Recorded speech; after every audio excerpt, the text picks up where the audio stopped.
That's an important thing. I do. You're right. I do. And I'm very excited to do it. It's about because when you're an adult and you have bullshit, right? Like I have tons of toys, but I don't play with them the way a kid would play with them. And I want to. Right. But it's like, well, if that's your thing, that's okay. But it's about the vibes you get from them, right? You have to curate your space. You have to own the space you're in. So I like to have colorful bullshit around me. I mean, I dig it. I have the only curating I've done is my Back to the Future stuff. I have 2 shelves in my room. What do you got? I have all 4 versions of the DeLorean. So I have like the model cars, I guess that size. Maybe a little, probably to scale to that. And it's number 1 with the antenna on the side. Sure. Number 2, it's in hover status. Yes. Number 3 with the red tires, the red and white wall tires. And then the second car from number 2 on the railroad tracks. So you have the train one? I have the train car. Yes. Oh, okay. Not the train. The that train Doc has at the end. I've looked all over the place, and I think like one person has made it themselves. Yeah, that doesn't get a lot of play, that one. It doesn't. And except in the Saturday morning cartoon. In the Saturday morning cartoon, they use that a lot. See, and I still have my Burger King toy from Back to the Future that has Doc sticking his head out of the DeLorean. And, yeah, really, really, really freaking cool. What does he say? The future is what you make it. The future is whatever you make it, so make it a good one. I wrote that in my friend's wedding card when they got married. The guy was a big Back to the Future fan. Did you say it like? Did you write it squiggly to get to sort of like somehow visualize Doc's voice? There were a lot of future is what you make it. So make it a good one. I wasn't that creative. I should have given a little bit of just emphasis. like kind of like italics, but more like more shaky. There's a chance that my terrible handwriting did a good job. Yeah. of being Doc's raspy voice. Yeah. But yeah. Fair enough.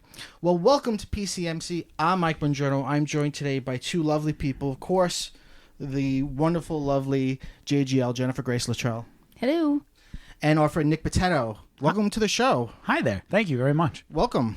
You haven't been here before. I have not. And you've never been in this basement before. I've never been in this basement before, and it's an incredible space. It's an inspirational space. Thank you. So how is this going to inspire you? What are you going to do? Are you going to go and...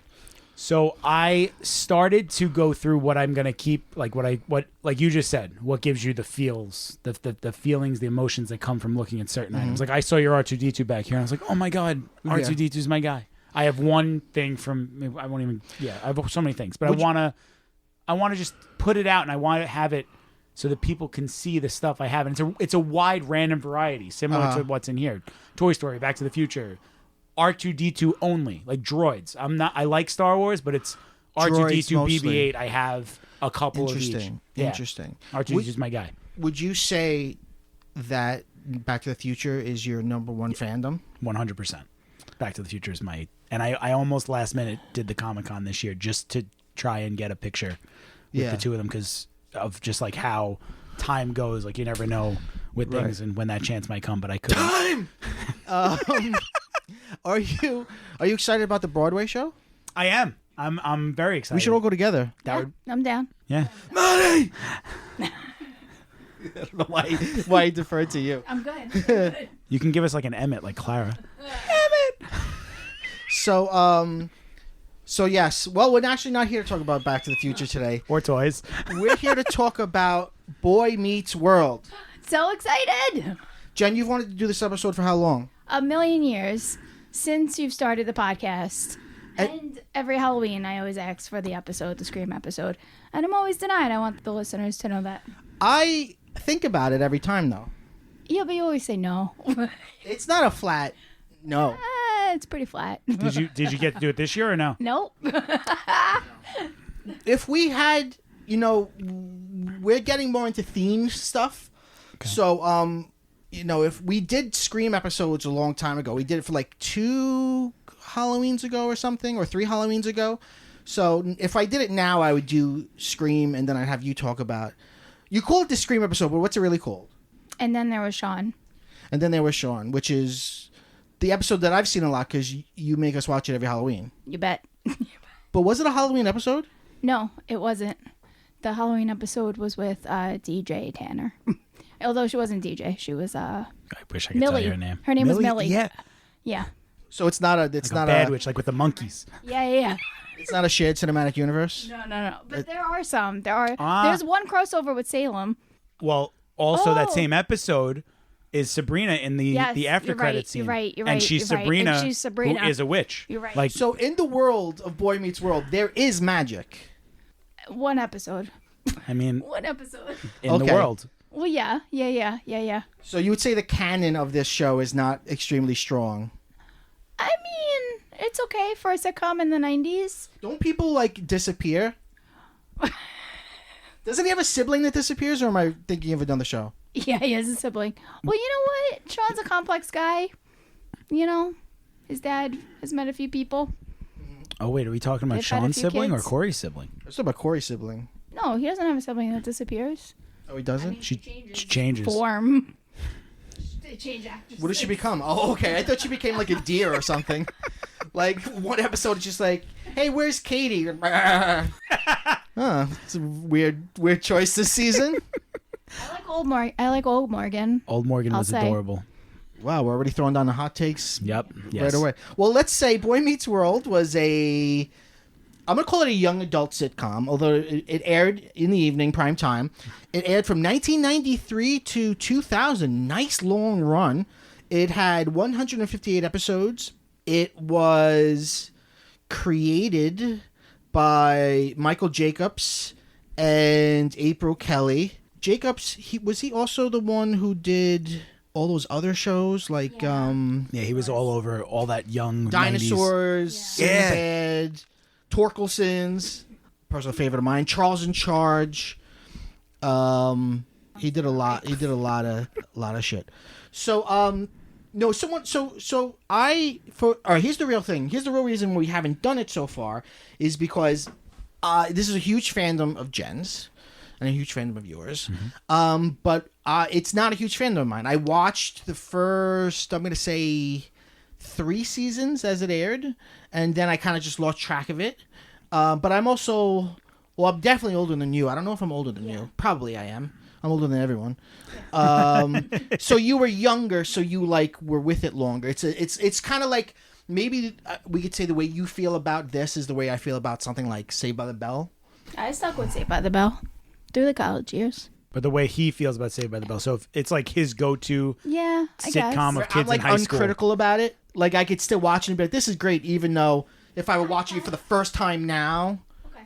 I have a question for you. Yeah. Have you seen the Zach Morris's trash videos? Yes, I have. Oh my god, so good. And it's shocking. How do those feel for you as like a big Saved by the Bell guy? It's shocking how accurate. It says something. Well, it really says something about the ideology of the '80s, where it was like the coolest thing you could do is just be a dick to people. Just like I'm a dick, and I'm going to strong arm teachers and women, and just be really mean to my close personal friends, and somehow I'm the good guy. Yep. Zach Morris is trash, but know who isn't trash? The Corey Matthews. Played by who? Ben Savage. So, all right, tell me. So, why is this show so, I don't know, good, so important? Well, I mean, I'll get into the importance. I think for some of the episodes are very of its time, but some of the episodes are like way ahead of its time. Like one of my favorite episodes, I think, would be a strong contender now. Chick Like Me. What's it about? Nick concurs. Yeah. I'm almost positive I know where you're going, Yeah. but we'll see if I'm right. So of course everything that happens has to also happen in the classroom. So Mr. Feeney is teaching Black Like Me. This is your favorite or one of your favorites? It's probably my We're favorite. getting to that? Okay. Yeah. Nick, your favorite? My favorite up there is the Halloween quote unquote episode, the Scream episode. That one too. That's up there. I feel like this one's pretty important. It's important for sure. Yeah. What is it Chick about? Because Like that's Me? the one where Mr. Feeney's teaching the book Black Like Me by John Howard Griffin, right? Yeah. Okay. And then how does I forget the episode. How does the rest of it, how does the episode play out? So Corey is writing an article that is not, I mean, it's going well, but he's not exactly writing it on anything important. And Topanga and another girl in the class are talking about how terrible dating is going and how guys don't listen and, you know, it's rough out there.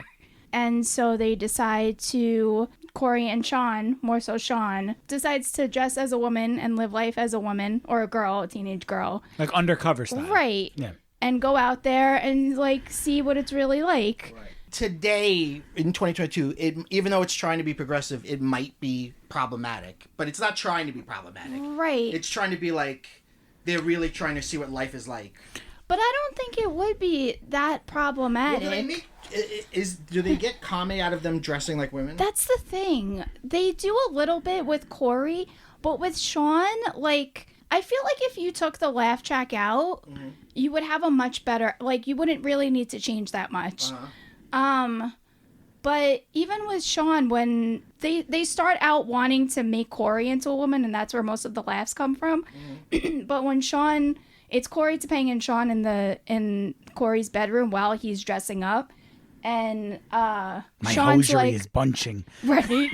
But like while they're in the bedroom, Corey's like they're really trying to make it work for Corey, where he really, presents as a woman. And Sean is like, no, you need to walk like this. Women glide. You need to do more like this. And then they decide to go with it with Sean. And even when they're like talking about names, Corey just throws out a name. And Sean's like, no, I want Veronica. And Topanga's like, wow, you really thought about this. Like, they take it pretty seriously. There's a care that Sean puts to it that I think would keep it from not being problematic. Like, he puts so much intentionality behind his character in the show's intentionality behind him being a woman. And then even when he's on the date, like the guy that he goes out with was the same guy that they were complaining about. And he like puts his hand on Sean's knee and Sean's like, I told you not to do that. And like, it's just like a real eye opener that, especially for Sean, who is kind of like a player. Right. Yeah. And doesn't really realize that, just because a girl's pulling away or doesn't really want that you shouldn't keep trying. Like, why you shouldn't keep trying. So why is this one of your favorite episodes? I think it holds up. I was like really impressed with it when I saw it. I mean, and it has its funny moments, like with Corey. Corey ends up like playing a diner woman, which is just like a really funny, like out of nowhere thing because they have to do everything together, which I think is another big like theme in the show. Across the entire board. Their friendship is just so like beautiful. But yeah, I don't know. It's really like eye-opening. And their friendship is painted as one that seems very one-sided because Corey comes from one side of the tracks, if you will, and Sean comes from the trailer park. But Sean's there for Corey so many times that when you look at it first glance, like, oh, Corey's always got Sean's back because Sean's parents aren't there, and Sean's bad in school, and Sean is always getting in trouble. When you flip it, Corey gets himself into these messes that Sean is always has his back, like without a doubt. And I think that's one of the underlying themes that you look at as a kid, and you want that as a kid. You want to have a friendship like that. And I think that's one thing that sticks, that makes the show like really hold up. That's interesting because I feel like only now, like within the last 10, 15 years, you're beginning to see a lot of shows and movies that put emphasis on positive male friendships. Yeah, this is definitely. But this is definitely like an early text. Yeah, definitely, for sure. There's a few episodes where they're torn apart, but I just watched like the one episode where they kind of like break up. They have like a big fight and they're just like not talking to each other and they each go and find new friends and it's like really painted as a breakup, which I feel like people don't talk about friendship breakups. Yeah. Hard. Well, there's a great movie called Frances Ha where it's about like two female best friends and one just like kind of gets a boyfriend and gets a new job and it's basically just a breakup movie. but like it's weird because like people, it happens in life, but people don't appreciate it or talk about it. Yeah. So it's interesting you say that. But going back to what we were saying before, compare Sean and what's his nuts, Corey to what's his nuts? I like that. compare that to Zach and his friends, right? Slater is let's call Slater his best friend, right? They're constantly fighting. They're constantly trying to one up each other. Screech is probably his other best friend. He's literally treating him like garbage constantly. Zach Morris is trash. And we're meant to be like, yeah, cool. Like, this is such a better, positive friendship. Oh yeah. And it's interesting. Sorry that you're saying that because if you think of all aside from Will and Jazz, I can't think of a good because Jazz are good ones. that's crappy. You think of Urkel. Eddie's his what? Eddie's his best friend. Waldo's Eddie's best friend. They both get treated like garbage the whole show. Yeah. And that's the two parallels I can think of as far as like male friendships. It's true. So that's a really good call by you. Thanks. Yeah. Let's step back for a second. I want to get more personal. I want to know more your histories with it. Do you remember the first time you saw it? How did you fall in love with it? What was the experience for you? I feel like I like Full House. I guess because we were both pretty young when it was on. I don't remember seeing it for the first time. It was just always there. But like the same with Full House because I'm a year younger than the Olsen twins.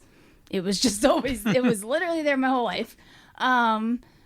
But so like I feel like even earlier episodes I don't always remember as well when they were on. I remember like the high school episodes really well and the college episodes, which I don't love. Nick, what's your history? So for me, I remember TGIF. TGIF being the lineup of like it was my mom and my brother, and I same deal with Jen. Like 1993, I was still watching Thomas the Train and like watching VHSs when I came home from school. Sure. So I had no idea what was on TV. Right. But I think I remember vividly, second grade, third grade, having a crush on a girl, talking to my friends, and trying to plan out the Hot Stuff episode. Like, and trying to do like this choreographed thing to try and like. What is it? What happens in that? So it's a great one.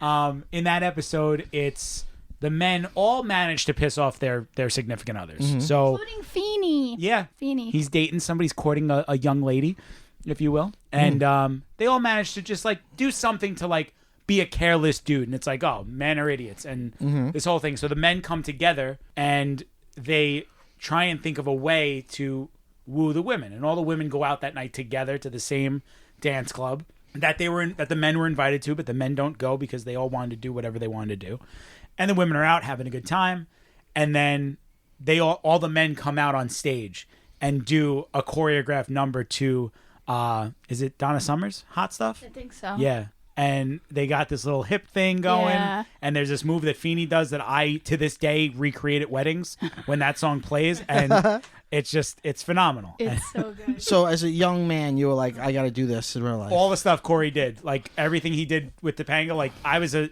and Urkel, like I watched and I was like, okay, these are the things that I want to do. Interesting. To the girl that I like in the second grade, girl I like in the third grade. So it was like for you, Corey was like a model in a way. You identified with him and you wanted to act like him. You wanted to be like him. I identified with him, and because you were also a boy meeting the world. Right, I was a boy meeting the world. We'll be right back. No, yeah, no, that was part of it. Like you felt like you, and I looked at like my best friends, like my friend Ian was like my Sean in a way, and like we did all the things together, whatever it was. Was he trash? Hot trash? No, he wasn't trash. He was the man. Regular trash. Regular hot. Was he from the wrong side of the tracks? No, he was from the next block over. We were on the same side of the Was tracks. it the wrong side of the? Did he have really good hair that went? No, he had Corey's hair. We joke about it. He had Brillo head. He says it to this day. He hates his hair. I know. I was the closest thing to Sean's hair. I had a mullet when I was a kid, so like I had flowy locks as a child. Flowy locks. So yeah, it's interesting. I guess it shows a different. Again, it shows a difference in our age. Like, I was big on TGIF, but when I think TGIF, I immediately think the lineup from when I was a kid. Full House, Family Matters, Perfect Strangers, Just the 10 of Us. See, for me, Perfect Strangers and Family Matters. I've never heard of Just the 10 of Us. Just the 10 of Us. I love TGIF. It was, I think, it may be the very that I might be wrong, but I might have just said the very first lineup. Just the 10 of Us was, I still like it. I've seen clips of it on YouTube. I'm like, this is good.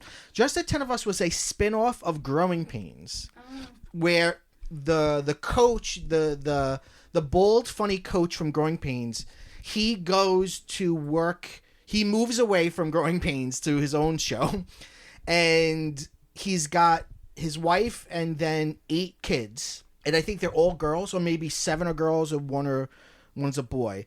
And he gets a job being a coach at an all-boys school, but because he's the coach, his daughters get to go there. So there are 8 girls going to an all-boys school. And the main girl is, we just saw on Nightmare on Elm Street, Nancy from Nightmare on Elm Street. She's the star. She's the main girl in it. That's fun. Sweet kid. You want to just watch it real quick, or?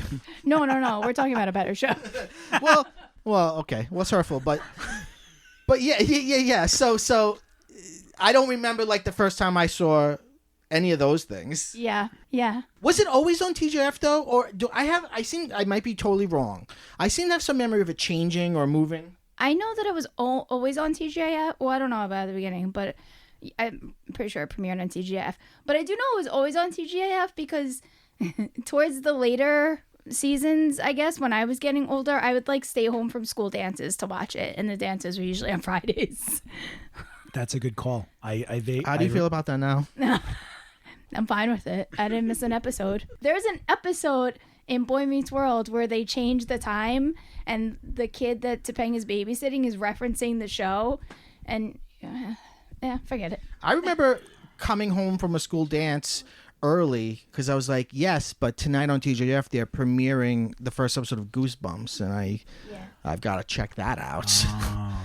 I also have a cool book full of drawings where I get to look at the clues and try to figure it out. So I got things going on tonight, guys. People are like, we don't care. Well, I needed to know what was happening with Corey and Topanga. So Nick worshipped. I'm just gonna speak for you. Wanted to be Corey. See, if you're gonna use worship, you got we're on a different show because I didn't realize at the time, but the role model of all role models was Stephen Q. Urkel. Okay. I looked at him and the way he treated people, I was like, that's it. That's the way to and be. people pick on me too, so like we're good That's there. the way to be. Yeah, that was my guy. This is getting so much deeper than I thought this episode was gonna go. But second in line was Corey and the way they did stuff. So yeah. I don't always agree with Corey though. As I've gotten older. So what I was getting at, I was like, okay, he models. It's a model for Nick. What do you identify with? What do you get out of it? Well, the friendship thing. The friendship is freaking golden. The friendship is so non-toxic, like not afraid to be intimate. Mm-hmm.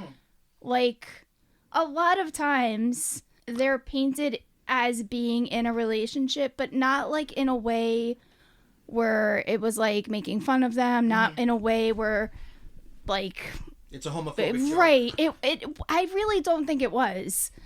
There's one episode, there's 2 episodes where they're kind of apart, but there's one episode that me and my friend Kelly used to like to quote a lot, but where a girl gets in the way, someone that Sean's dating that doesn't like Corey, and they like can't see each other, and like Sean they meet, like Topanga makes it so that they can meet secretly at the library, and Sean brings a giant cookie with a C on it for Corey, and like the girlfriend's name is Jennifer, and she catches them kind of, well, she sees the cookie with the C on it, so he lets her eat it, and then they meet by the bookshelf, and he's like, that cookie was for me, wasn't it? And he's like, Corey. Like, it's just it's so good. It's so good. And I really don't think it's played for laughs. Like, it's really just like a truly like beautiful, intimate male relationship. And to go with what you said earlier with Saved by the Bell, like I could see moments like that happening between, let's say, Slater and Zach, and then being like almost like brushing it off like they're too cool. Yeah. They never brushed it off. They never brushed it off. That's what I'm saying. Like that. Ever. Did they ever like the same girl and fight over it? There's one thing I remember. It wasn't the same girl they liked, but Sean was a ladies' man. He was dating a girl on Monday, then Tuesday, then Wednesday, and he stuck Corey with somebody. Like they quote it like Tupperware. Yeah. Like you're gonna keep her safe for me because you're not gonna make a move. And then she starts developing feelings for Corey, and Corey makes a move, and Sean's like, "Bro, what are you doing?" So there was that was I think the only time there was ever any like, oh, I like her. Right. I bring that up because that's almost every episode of Saved by the Bell is the fight over Kelly. Yeah, I mean, I've made you watch the Scream episode a million times. Yep. Like, obviously, Topanga is a very attractive teenage girl. But, Sean would never make a move, but there are times where Sean will make a comment. Like, in the Scream episode, Corey's like, I can't sit behind her and watch her shirt go up when she raises her hand, and Sean's like, all right, I'll sit there. Like... He acknowledges that she's pretty. He's never gonna not acknowledge how she looks, but he's never gonna make a move either. I get you. I remember all of my memories of a show from the very beginning. I remember, like... When in the beginning she was like a nerd, or like everyone made fun of her. Oh yeah, that was another thing. As she got hotter, her parents got hotter. I don't know if anyone's ever noticed that, but in the beginning she was like a weird little like hippie girl, and her dad was the guy from the Monkees. Her parents changed 3 times. Well, really, her dad changes 3 times because you don't see her mom in the beginning. Oh, and she has a disappearing sister. Maybe that's where the disappearing sister came from. But yeah. As she gets older and, like, more attractive and less, like, weird, she kind of takes the spot of Minkus eventually, because then she's just smart. Mm-hmm. And she's, like, accepted into Yale, and Minkus isn't there anymore, so she doesn't need to be weird. She's just smart and pretty. Right. But, yeah, as she gets more attractive, so do her parents. They keep recasting them. So, Nick, let's talk about your favorite episode. So, the Scream-esque one is up there. The hot stuff one is up there. I remember there was a time travel one that I loved with where I forget how. Yeah. With the microwave. Yeah, he gets electrocuted, or with I think the microwave or toaster oven. Something he unplugged something. He unplugged something, plugged something in the in. kitchen. That's the one with Salem too, right? No, there is a time travel one with Salem, but that one's different. One is maybe you are thinking of the right one. There's the one that takes them to the 50s, and then the one that takes them to, is it the 40s during World War II? Yeah. When Corey holds onto the locket. Yeah, I think that one's the Oh my God, I totally forgot one. that one. Yeah, the 50s one is the one where he's like, Chauncey. There's a lot of good ones with Eric. Eric's so underrated. Like we just I don't know how long we've been doing this, but we haven't mentioned Eric yet. I know. Like the fact that we haven't talked about Eric Matthews and his progression from one type of character to another type of character. 2 theories behind that I learned recently. I don't know if you know them. One?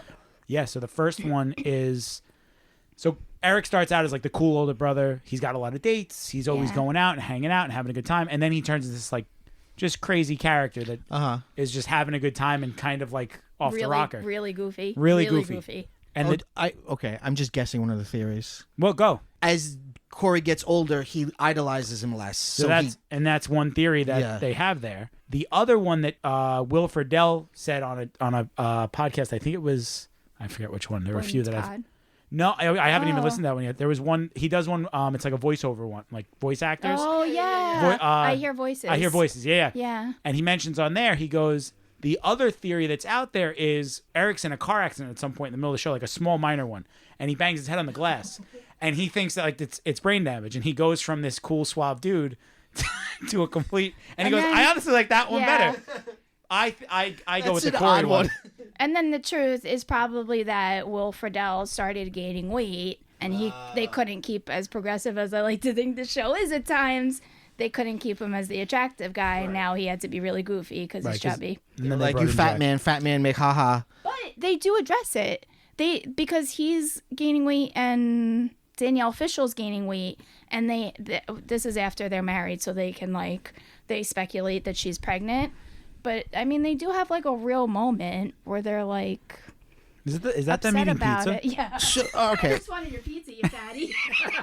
So they get married. Yeah. When do they get married? They get married middle of college, sophomore year. Yeah, I don't love the college years. Well, all right, we're talking about people getting married when they're children, and we're talking about time travel. We're bouncing around. When does the show jump the shark? I think college. Why? I think college. And what season? At what point in the show does college happen?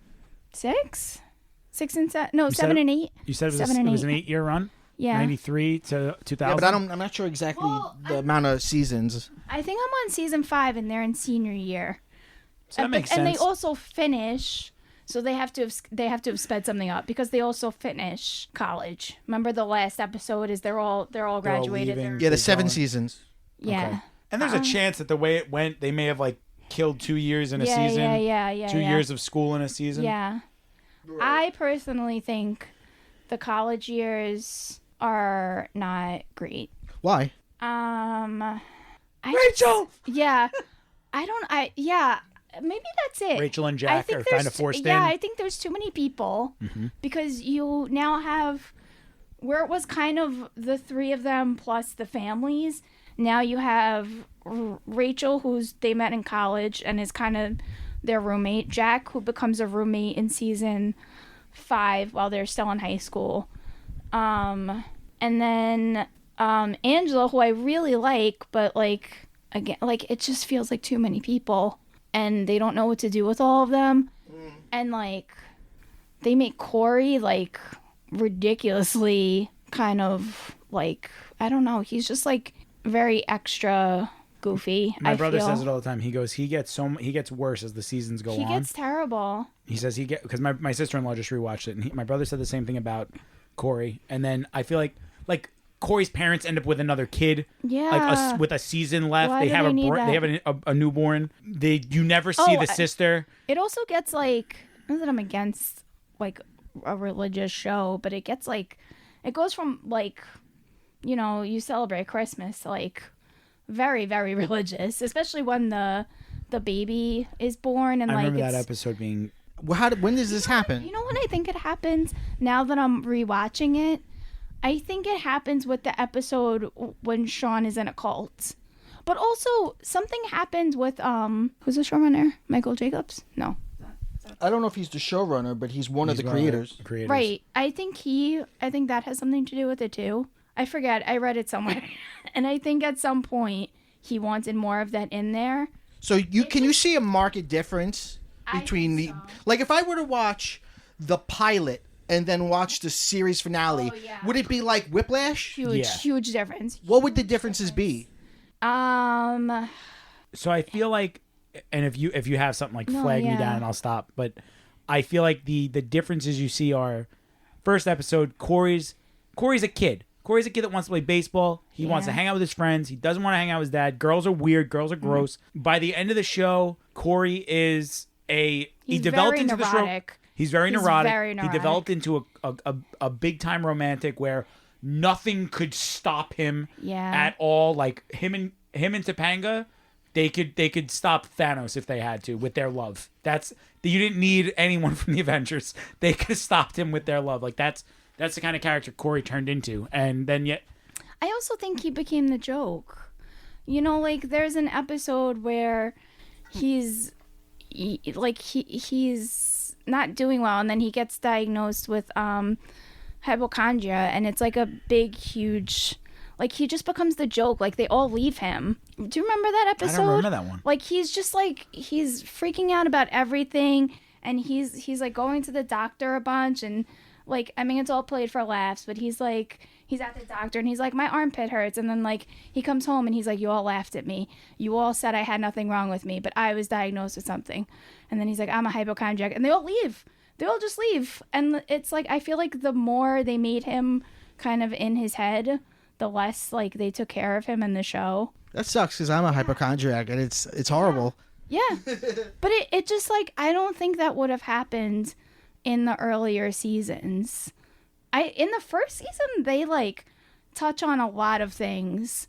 They touch on racism. They touch on like they're reading. I mean, everything has to tie into the show, but they're reading the Diary of Anne Frank in one of the first episodes, and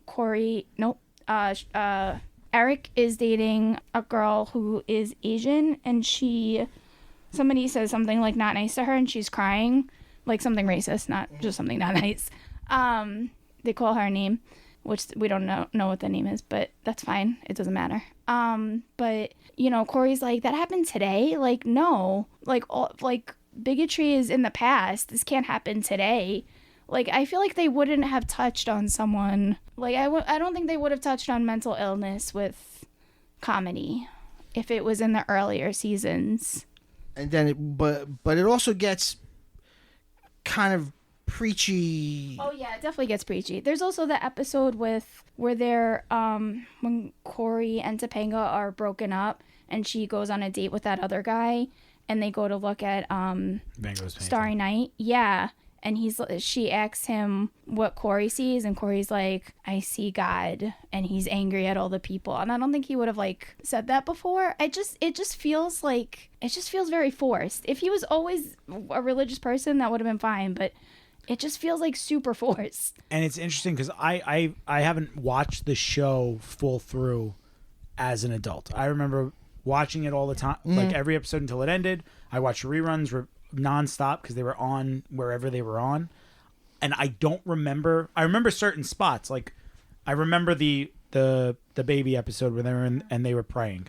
Yeah. I remember the cult one not being super religious though, because there was the cult, right, and then there was like human to human, like, hey, this is, and it gets a little more like where Feeney is the Yoda of the world, right, and I feel like that was almost in like every other episode right after the child years. Right. Well, I only say the cult one only because I just watched it recently. Mm-hmm. And like the cult thing isn't really the religious part. That's the same episode where John gets hit, where he gets in the motorcycle crash and they're in the room with him and like Sean gives this big speech about like, God, I don't talk to you that much. And like I feel like it just feels forced. Like he just says God too many times and it just like I forgot it doesn't about that. feel like real praying and it feels, I don't know, it's something about it. It feels forced. It doesn't feel like part of the show. And I know like within the show, within that one episode, which is a real conversation, which I appreciate that they had, you know, like Corey is like, listen, like we talk about everything. We talk about girls, we talk about video games, we talk about everything, but we never talk about beliefs because that's when he gets like pulled into the cult because he feels like he doesn't have much and they get him in because he's vulnerable and like that's a real thing that happens. Mm-hmm. And I'm glad that they talked about that and the way that they talked about that, and I don't have a problem with that. I just like it was really just Sean's speech that it just doesn't feel. But doesn't he also get pulled into the mafia? Well, he tries to get Corey out. You know what it is? Sean's very vulnerable, and he doesn't have a lot. You end up in the mafia. You end up in a cult. Well, the mafia one, he knows what he's doing, but he's like, I really want to be able to buy presents. Are there any? Tell me about characters that come and go. Are there any big characters in the beginning of the show that leave and you feel like they're missed, or are there big characters that come later on that you're like, oh, it got better when they came? I feel like. And I can't believe Mr. Turner was a great one that came and served his purpose. He kind of just disappears. I don't know if I think they're still in high school when he's gone. I'm not sure why he leaves. Yeah, they're still in high school. And he just like, falls off the face of the earth and he's a shows teacher? up randomly. Yes. Yeah, he's a teacher. And he sort of like adopts Sean while his parents are figuring out their marriage. Oh, he's like a cool teacher, right? Yeah. He has a leather jacket. Yeah, and an earring. His leather jacket, his motorcycle, and his earring. And he just disappears. No, he gets into a motorcycle accident, and that's the last you see of him. So does he die? A lot of people think he dies, but then they bring him up like a little later. I think he shows up in Girl Meets World. Yeah, he if I'm shows not up mistaken. in Girl Meets World. But you never see him again. I feel like in the show, he's there for maybe a season, and you know, like, they have his class every day. Yeah. And then, I don't know if it's like they go to junior year and they just see him in passing because he's in, like, random episodes, and then he gets in the accident, and then you never see him. So I don't know if he was like, I don't know if it was like the world of television taking him to another show, or it could be any number production of reason. Yeah, he was one that came and went, and his friends, the other teacher, Mr. Williams. Yes, I liked Mr. Oh, that was another thing. I was just talking to you about this today. I don't think it makes any sense that Corey became a teacher because, again, I'm rewatching it.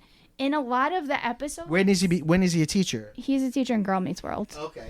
But in a lot of the episodes. Or not a lot, but in like it comes up a few times where he's a really good filmmaker and a really good storyteller. Mm-hmm.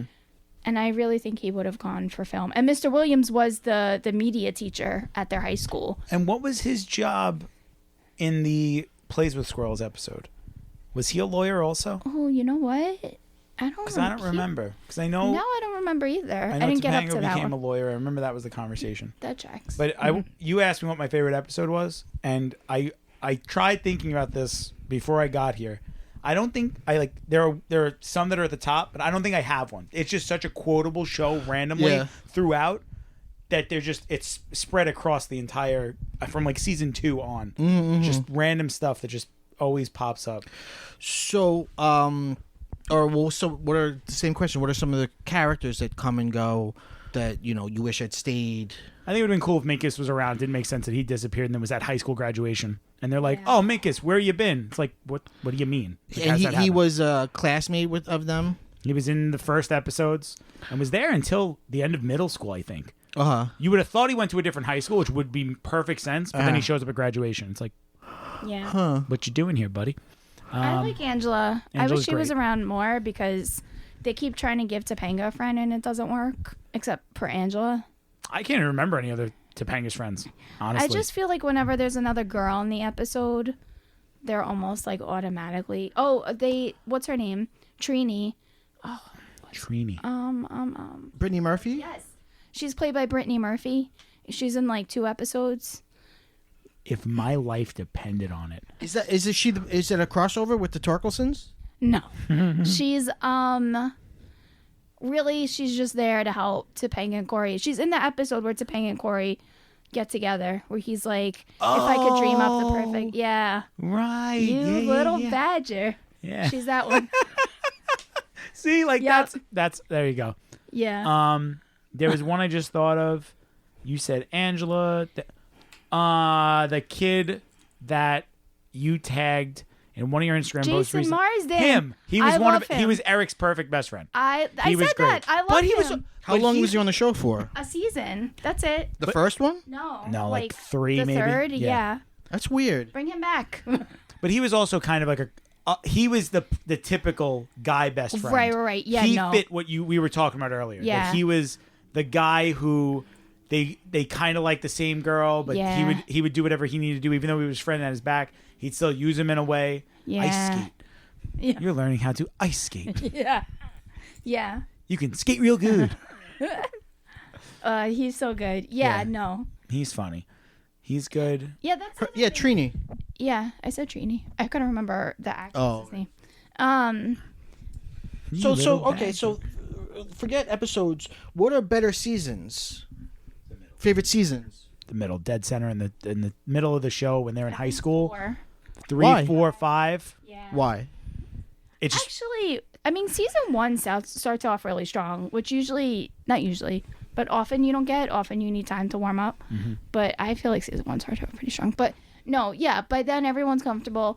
And yeah, that's when all like the really good episodes come out. you have the Topanga Corey dynamic. Right, Corey and settled. Sean are settled. Like Sean wasn't even his like best friend Yeah. early on. So you have the Sean Corey dynamic. I think Mr. Feeney has this like very natural, good teacher, good role model, taking care of them. In the beginning, Kind of he's a almost just mentor, like a tough teacher that's like, hey, get off my lawn type guy. And then he turns into... Isn't he their neighbor? Yeah, he's also their neighbor. Yeah, no, but he's definitely more... He definitely looks out for them more as a mentor than as like... Just like you said, like just a teacher. In the beginning, was that supposed to be the the situation of the... because a lot of shows begin with like a specific situation and then they grow and they evolve and the writers change it and things change. But I'm wondering, like, in the first episode or in the beginning, is that the elevator pitch? Like, this kid is growing up and he lives next to his teacher? Yeah, I guess kind of, but also he's the middle child. I think that's a big part of the first season. And because he has a younger sister? Yeah, and he gets like forgotten a lot. One time they forget to go to his they go to his ball game, but they forget him there.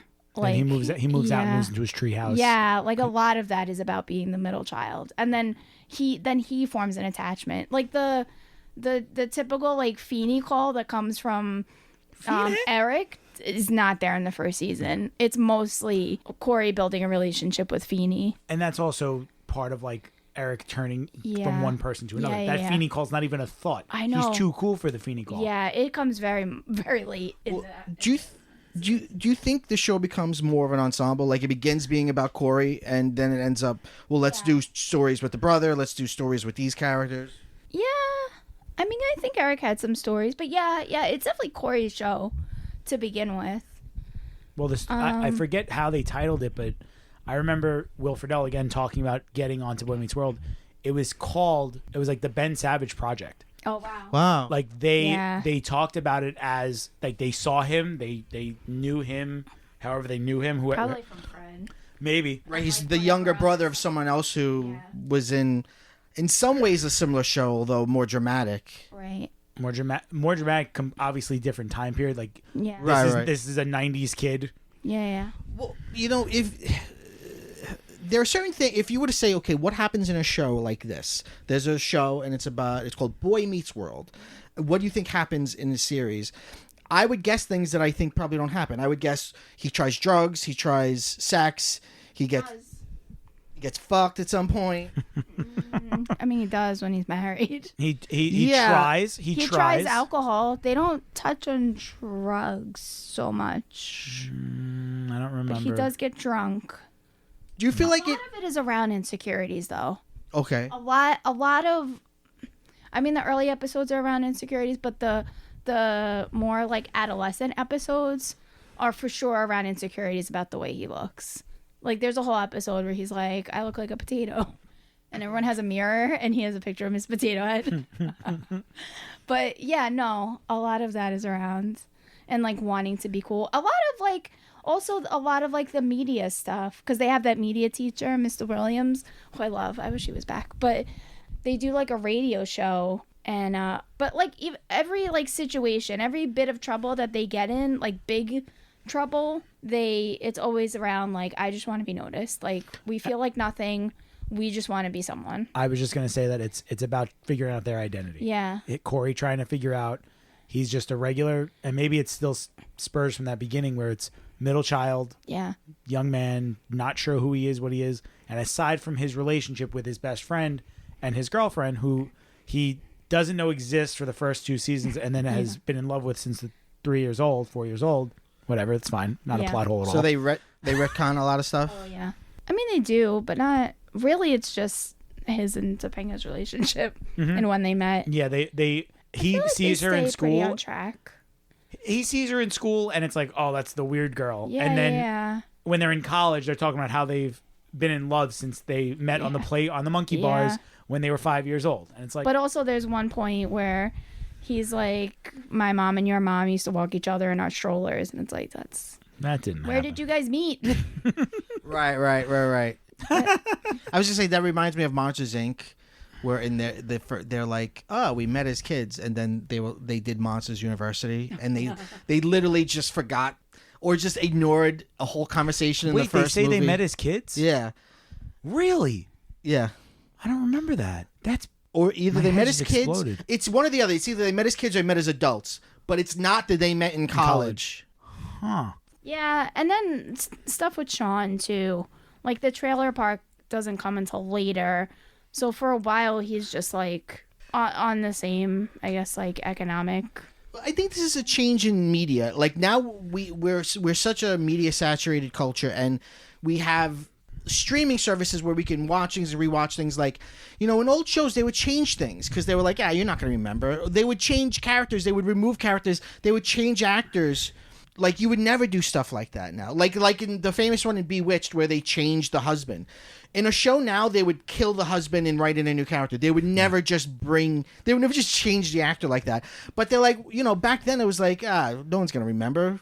Well, they changed Morgan's. They changed Morgan. Well, she wasn't in a season.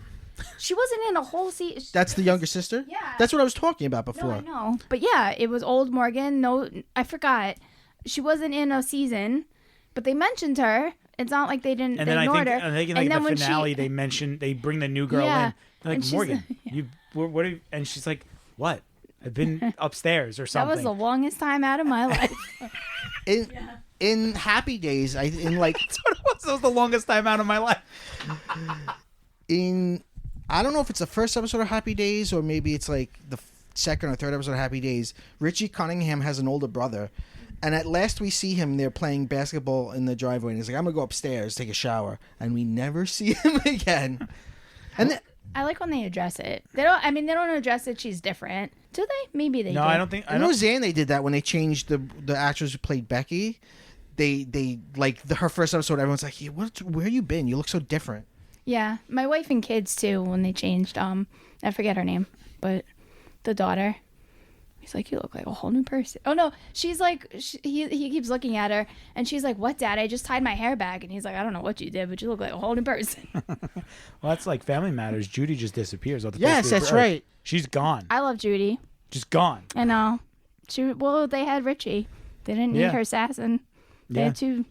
Yeah, continuity was not as important at this time in media. And it was about episodes. Mm-hmm. You just want the episodes to work. Like, you can just remove characters. Like, you could change things, fix things. You know, I remember in Miss Bliss, Zach Morris's dad is this, like, nerd who's bald and goes on a date with Miss Bliss. But then when we go from, like, Philadelphia to California, somehow, without saying that they moved, and he's got the same principal. In Saved by the Bell, his dad's like this slick, like, businessman with like a huge cell phone. Like, he just they don't, like, even if they remember, they're like, who cares? That was Zach Morris's. We don't need that to be the dad now. Well, yeah, Topanga's parents got hotter. So they got hotter. You heard it here, folks. Jen believes that the members of the Monkees are unattractive. I didn't say that. They're all, no, we're missing one, right? How many monkeys are there? 4? I believe so. Oh, we were missing one, I think, but they come back for like a reunion. Yeah, Davy Jones is in episode, it. Yeah. And what song did they sing? Crap. One of the 3. Also, I mean, this doesn't really have anything to do with anything, but for a while when they were like setting things up in the first season, they had like a curse scene. I forget exactly what they called it, but they kept trying to set Corey up with 2 best friends, and like one of them was the kid from The Sandlot. Yeah, but they would just squints. like rotate. He was good though. Yeah, he was in the episode where they had like careers, and he went as Mr. Feeney. He was good. Yeah. But yeah, no one worked except for him and Sean, and they kept trying to make 3 happen. And I forget what they called it. They called it like the curse seat or whatever for a while because they just saw the kids were not working. Okay. They were not lasting more than an episode. Are there any important things that you wanted to touch on that we haven't gotten to? They want you to take the roles. Yeah. So do you want to just do a bunch of quotes, or I mean, or do you want to talk about your favorite jokes? Oh, wait, I need a second. Wait, I don't know. Hold on. We also haven't talked about the quote-unquote Scream episode. What is it? What is it about? Why is it important? What happens in it? It's honestly not. There's no importance to it at all. But it's fantastic. It's fantastic. Why? Because it's so good. It's scary, but it's funny. It's Scream. It's Scream. It's scary, but it's funny. It's one of the most terrifying things in my childhood. It's so scary. Well, no. If we're on TGIF, the most terrifying things of my childhood was Steve-O from Family Matters. Oh my God, yeah. And then Carl Cole, or however they made Carl evil, because they couldn't leave it alone. I'm not okay. So there's an episode where there's like a killer, right? It ends up being a dream. Yeah. And they're the good parts about that is the Kenny thing, but also like the movies. Oh my God, thank you. Yeah. But also, this is just like that movie, Killer, Killer, You're the Killer. Or there was blood in the showers. This is just like in that movie, blood in the showers. It was just so perfect. So that episode ends in a very maudlin way, where like the killer takes off his mask, and it's Sean. And it's like Sean dealing with himself, whatever. Is that what happens a lot? Does the show go from comedy to super schmaltzy a lot? No, I don't think so. I mean, I feel like it'll have like its very special episodes. Because I just remember that being, like going back to Full House. Now every episode of Full House had a life lesson. Yeah, I remember my dad would be like, "Oh, it's the Mother's Dead music." Yeah. Like they would play the sad music, and now we're learning something. No, but they did have a lot of episodes where it centered around something really serious that they had to like deal with. What's the worst episode? I don't have a worst one. I think the worst episode is in the college one where Eric is trying to film himself for the studio for the student union like television station. I don't know if that's really a thing, but and he ends up catching what's the roommate's name? We just said it. Jack No. and Rachel. Rachel. Oh yeah. And she's like in a towel, so they end up like filming her. But then the end of it, they like go back to her childhood where she's like I hate this episode. Eric realizes that it's getting a lot of views, so he wants to keep it going and he wants to keep filming her. So he like sets up a brick wall in front of the door, which is like obviously that wouldn't happen. But then he also like sets something up where she has to climb out the window, but she has to go over the whatever it was that scared her from her childhood. Yeah, what's the thing that like grinds up food in the sink? Oh, the garbage disposal. Yeah, that's it. And it like ate her bunny when she was little. And he gets super artsy. He has like a director's hat on. Yeah. And it's almost like a very Truman Show. Yeah. He's narrating to her what you have to do and like he sides with her then. Yeah. I hate that episode. It's the worst episode. Why? It's just like it's so unbearable. I hate watching it. I hate seeing it. It like never ends. It doesn't make sense. I don't Maybe think cringy before cringy was the thing. Yeah, I don't think it fits in with the show. There's very little. I don't remember a lot of Corey in it. And at that point too, I feel like Eric he was a goofball, but he was very mature and caring about his friends. Like he had taken on that. It was very out of character. It also Eric. like they didn't do crazy stuff like that. Like that was not something you could do in the real world. Like they didn't really step out of the reality. Yeah, that much. All right, before you told me about time travel and witches. All the time travel were like dreams. So like a concussion. Right. Like the Scream episode is a dream. He falls asleep in detention. Falls asleep. Yeah. The first time travel episode is him getting electrocuted and having like a dream while he's unconscious. This is real. This was like straight within the story. This wasn't something Eric made up. Like Yeah. How does Sabrina the Teenage Witch? It's just like a fun like thing because they're talking about witches and DJ plays a witch and they're all Eric's trying to convince Jack that his girlfriend is a witch and he won't hear it. And then, like, after the credits, kind of, like, as the credits are rolling and you come back from commercial, like, those last couple of seconds. It's Eric. He's out on the balcony with Sabrina, and he says to her, I gotta let you know, like, my friend just got to have a relationship, and he was dating a witch, so I'm kind of, like, spooked out. And she looks at him and, like, laughs, like, kind of, like, gives him a kiss and goes, what's wrong with that? And, yeah. like, let's go back, let's go out. Yeah. And then they leave, and I think then Sean is still a frog. Oh yeah. On the thing. I really love Halloween. really brings people together. Halloween really does bring people together. Like the Scream episode. You gotta watch it. And the Feeny Puppet. The Feeny Puppet is a great episode. Well, not really a great episode, it's just a great moment. Oh yeah. Detention, Mr. Matthews. Detention, Mr. Matthews. Oh God, that's so funny. Can you elaborate on the Feeny Puppet? Detention, Mr. Matthews. Eventually, so I think it's when Eric starts like thinking about college, although he takes like several years off, which is fine. But he really starts working with Mr. Feeney, and he's cleaning out his locker, and he's like, "Oh, my Feeny Puppet," which is never referenced before or after that. But he just puts it on, and he goes, "Detention, Mr. Matthews." It's so good. Why would he make a puppet? Because he's Eric. For the joke. Yeah, there it is. Hilarious. Continuity, people. So, as we end here, what I want from both of you, Nick and Jen, is can you sell it succinctly to someone who's never seen it? Like, explain like why you should see it, why you should watch it, why it's worth your time. Sell it to me. If you want to go first, or you want me to go first? I want you to go first. Okay. If you want, well, I mean, you haven't watched it past season 3, so she's not doing a good job of selling it to you. Loris. If you want a show where you get a true friendship, you can see two friends going through the trials and tribulations of middle school and high school and college and early adulthood. You get to see what I think. Like I think the part that I was a very big. I liked girls. If I liked you, like I liked you, and I wanted to tell you and write you a note and whatever. If you want to see that like courting that Corey brings, I think that's really it's really nice to see a guy not treating a girl like crap. He goes after her in like in the right way. Except the 2 times he cheats on her. And there it is. Whoa, Lauren. Sorry, I'd Laura. say it. 2 times. He kisses the girl in her basement when Topanga has mono or laryngitis or Bad something. job, bad guy. See, and Corey turns out like, yeah, those aren't nice things. So I remember one memory I have outside of childhood was I was in my 20s. Back in these days, I would drink and smoke marijuanas, and The plurals. I went out with some guys. We went to see Snakes on a Plane. It had just come out. We were very drunk.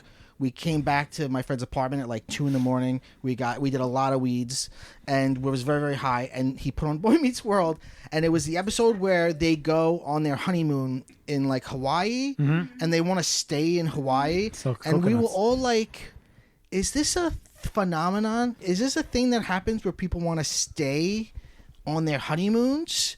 Because I remember the episode making it like, "Oh yeah, this happens to everybody. Everyone goes on their honeymoon and then wants to stay there forever." So Thoughts, feelings? Do you remember this episode? I remember the episode, and I think their thing was they didn't want to go back to college. They were living in like they hadn't figured out life yet. Like they got this is where the show in college gets stupid because they get married. They're living in dorms where he's living with Sean, she's living with Angela. Now they get married, and there's no plan. And his dad reams him when he comes back from the honeymoon. Do you like that they got married? I don't like that they got married then. It feels corny is one way to put it, but it also feels Christian. It feels like if these two are gonna have sex, they've got to be married, and they've got to get married when they're like really, really, really young. It's also that ideal of like, don't go out and try a bunch of things. The first person you fall in love with, you have to marry them. Yeah. Well, I mean, they bring that up. The mom brings that up. She's like, don't you want to can't. go out there? Yeah, like you need to date other people to know that she's the one, or she's not the one. But like, you need to experience life. So totally realistically, I probably would not appreciate how great you are if you were if I met you in junior high. You know what I mean? like. So, but here's the weird thing, and like I'm gonna get like into my personal life. Like my brother Please and his do. wife, they met stupidly. They met when I was in kindergarten. I was in kindergarten with her brother.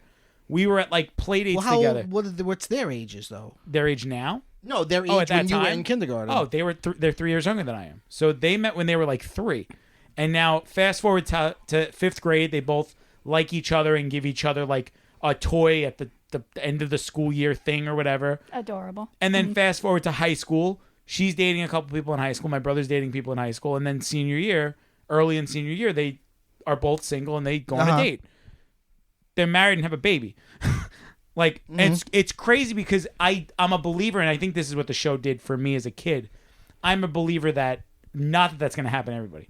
Another friend of mine would have married the worst person on the planet if he married his first girlfriend. Saying it out there. But I think that's something cool with the show is that it gives you the idea that can happen, even though getting married in college made no sense. They should have gone later. But yeah, I don't think it's completely out of the realm of possibilities. I like the friendship aspects. You think that's the relationship between two guys is more important to you than the relationship between Corey and Topanga? I think so. I mean, not even just 2 guys, just like 2 people. As like a girl who watched it, I didn't really care that they were 2 guys, but just like that closeness. I mean, I didn't really date. I didn't really date in high school. I didn't date really in college either. But I didn't date at all until college. There was nothing. But, you okay? I'm Okay over there. I mean, Yeah, I was out there crushing ass. pounding it. I was just like, it was an avalanche of puss. That was my life. This is not true. I'm gonna take this for a second.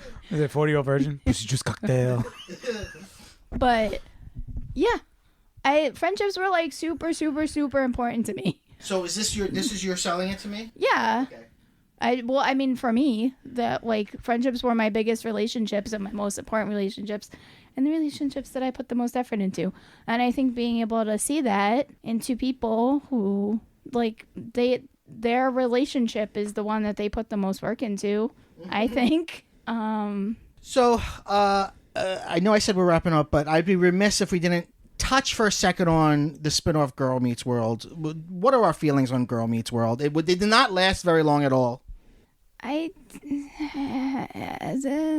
All right, that was Jen's feelings. Nick. I started it, thought it was unbearable because I thought those moments where you got in Full House, where they almost felt natural in Full House, it was like I'm going to shove it down your throat and Corey's going to be Feeney. But do you think it's because you're a grown-ass man now? No, No, because I can go It's back just and watch bad. Full House and not feel... it's just bad. If you were a kid watching Girl Meets World, you don't think that... I think if I was a kid watching Girl Meets World, maybe I might have liked it a little more. But I don't think it's the nostalgia that keeps Boy Meets World good. Because I hate the older episodes. Uh-huh. But I genuinely... You mean the later episodes? That's what I meant. Sorry. But I genuinely think, like, 1 through 5 has good stuff. Like, good stuff that would hold up. And Girl Meets World was a Disney Channel show, right? Disney Plus, yeah. So it was more. Oh, it was no, Disney yeah, Channel, it you're was, right, I'm yeah, sorry, It was a while ago. So it was more. I remember it looking very colorful. It was a different kind of thing, right? Well, also, I mean, not that it made a difference, but I don't know how boys' shows are marketed, but I know that girls' shows tend to be very colorful. Like, so, I mean, this was a show for girls. The other one was a show for boys. Do you see their daughter being a baby at the end of Boy Meets World? No. They're not even pregnant. Yeah, at the they're end of not Boy Meets World. pregnant. Oh, okay. They literally. But her character ends up being gay or bi, right? That's kind of cool. The actress does. I know the actress does. I don't but know I if the thought the character character does. did. I thought the character did. Although I didn't watch that far. It doesn't last very long either. Yeah, I didn't. I think the coolest thing with Girl Meets World was the callbacks to the show. When Uncle Eric shows up original for show. Christmas, it's like, yo, that's cool. When Uncle Sean shows up and hangs out, Oh my God. that's cool. Well, that's the weird thing because it's like, who's this for? Is it for young girls now, or is it for the I think original? it was, and then when they realized that it was hot garbage, they said, "Oh, you know what? I'm gonna excite Jen. Yeah. What's your name? Ryder Strong. We need you for a few episodes." I It's know. like, oh my God, Sean's here. I was gonna say, I think that's the problem too, is why it didn't last, because it didn't.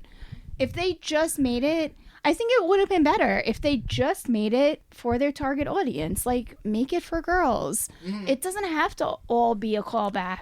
It had an identity problem. The show. And like I said, like, I hate that Corey was a teacher.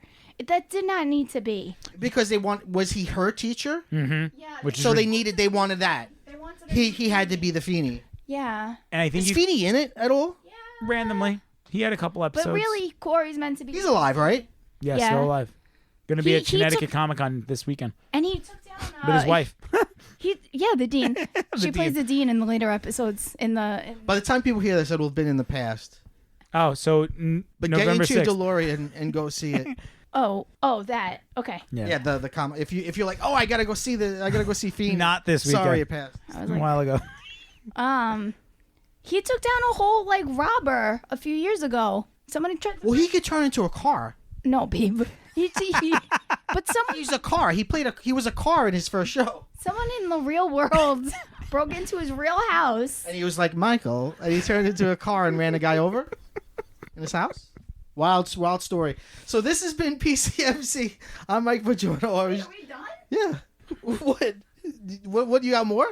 Well, I don't know. I thought we were talking about Girl Meets World. I just wanted to touch on it. You both said it was horrible. The only thing I was Is there going more to say, you got more to shit on it? Yeah. Well, you could no. have made a Girl Meets World that could have been called Girl Meets World that didn't have to have any of the actors in it, and you could have made a show targeted at girls meeting the world, and it could have probably been a really good show. Yeah, like a reboot. Yeah. But also, but you were talking about. I feel like we need to talk about Eric more too. We didn't talk about Eric at all. Oh, okay. You're right. But so in Girl Meets World, we were talking about like the references. There's an episode in Boy Meets World where Eric like is very close to adopting a child. I've been A thinking about this the child. whole freaking conversation. Yes, a whole child, and it is the most like if there's ever an episode you would just want to watch and cry. This is the episode. It is heart-wrenching. He plays Santa at the mall, meets a kid named Tommy. He kind of like is his yeah, older it's a few brother. episodes, Yeah. He hangs out with him. Like he takes him out for ice cream. He lives in an orphanage, a foster home, whatever the kid. He's in a foster home. foster home. And then there's somebody that wants to adopt him, and he's like, "Wait, I want to adopt him," but he realizes it doesn't make sense because he's either in college or not in college Yeah. and has no job. He's just not like he's just not mature enough and in a right place to be a parent. And he doesn't have the $100,000 that it takes to actually adopt correct. people Like in the the real family world. in California that already has one kid and they have a Right. daughter now they want a son. So he goes off, but then Girl Meets World go. Yeah. But anyway, Tommy doesn't get adopted, and then he makes him like feel really bad because Tommy thinks like, oh, you didn't want me, or you didn't want me enough, and Eric just has to like Bite the bullet. Yeah, like just let him go because that's what's best for. And that's why Eric's the best. It's so upsetting, but it's so beautiful. But yeah, so in Girl Meets World, Eric's running for senator or some sort of political something, and he gives this big speech about like why you should vote for him, and then Tommy out of nowhere is just like, oh, that's right, I was a little, or like I forget exactly what the speech is, but basically like he knows they ask something about like the future of the state and like the younger generations. Yeah. And this guy stands up and says, well, how do you feel about this? And he explains his point, and then it ends up being the kid that he was going to adopt. And he speaks to how that was probably the best moment. Mm-hmm. Girl Meets World. Because it was so genuine. It wasn't like a forced, well, I guess it was kind of forced, but like didn't feel it. If you were only a fan of Girl Meets World, you'd be like, what the fuck is going on? Yeah, no, you wouldn't know. You would not know. But you would have no clue. It is, it's so beautiful. It's so beautiful. Anyway, yeah, Eric has some good moments where he's just like a really like good guy before they have to make him goofy. Even in the beginning, before, I think he's goofy at that point. He's like, well, I mean, he's starting to touch and go on the goof, maybe. Yeah. But not like crazy Feeney Cole goofy. Yeah. Although the Feeney Cole is pretty golden. But yeah. No. Yeah. I feel like there's more. There were other episodes where he was just like. With Eric, I know there's something with when Topanga leaves for Pennsylvania, I think. Oh yeah. He comes back. He thinks he sees Sean kissing her. Which he does. He like kisses her on the cheek. But yeah, he like tries to tell Corey what happened, and Corey doesn't believe him. And then when Topanga leaves, Corey just like stands in the rain for hours, and Eric is just like, he's not goofy at all. He's just like with him. He's just there to take care of him. Invites him to a movie, and he's like, no, I just want to stand here. So he stands with him. Yeah, in the rain. And he's like, I'm sorry. Like I'm your big brother. I'm supposed to protect you from things, but I don't know how to protect you from this. And then he lets Jack and Rachel be together. Yeah. He like steps out of the equation, moves out. Yeah. What does it mean to meet the world? Kid gets acquainted with universe. That's another good episode. Well, they say it at the end. They have like a big stupid speech. In the last episode? Yeah, in like the last seconds. With Feeney?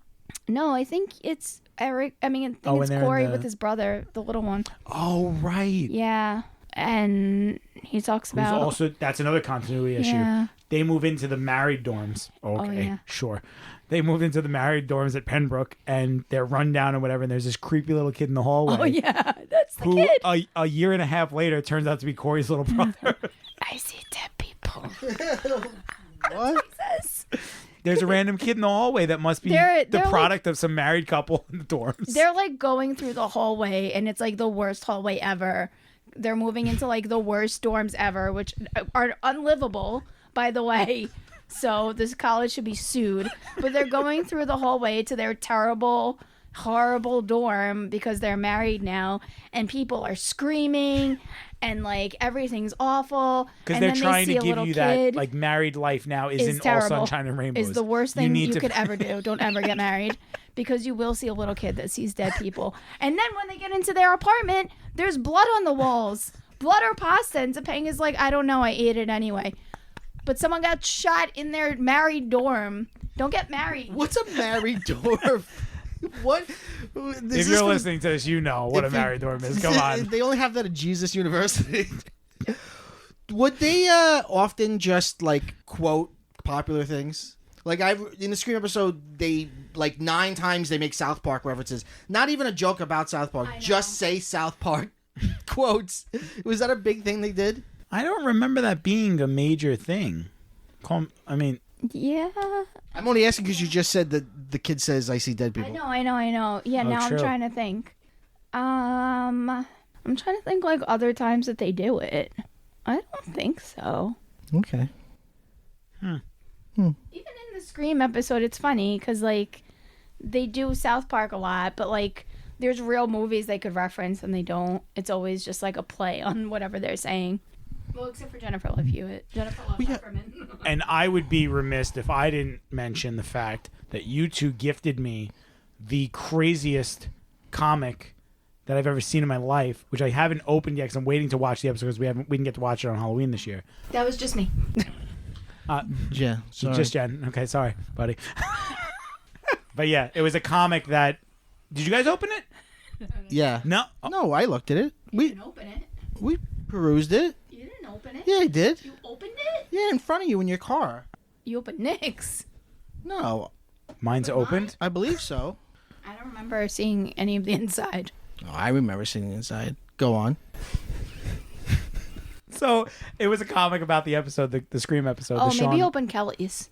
I dropped Kelly's off too. Either way, don't matter. So, but it's Sorry, not Kelly. officially licensed. Somebody on Etsy just decided to make a comic of that episode.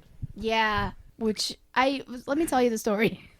I already told you the story. Yeah, no, I but want to hear it. I was on. So we have a new Alamo Draft House that we often frequent, and the bartender there was wearing Sean Hunter earrings, which I am still on the hunt for. Please, if you know where they are, tell me. I will give I you would my go money. back and just ask her. She's not there anymore. I know, she took her earrings and she disappeared. Oh man, she's like Morgan's Yeah. alter ego. She'll be back in a year or someone else. Longest time out ever. Right.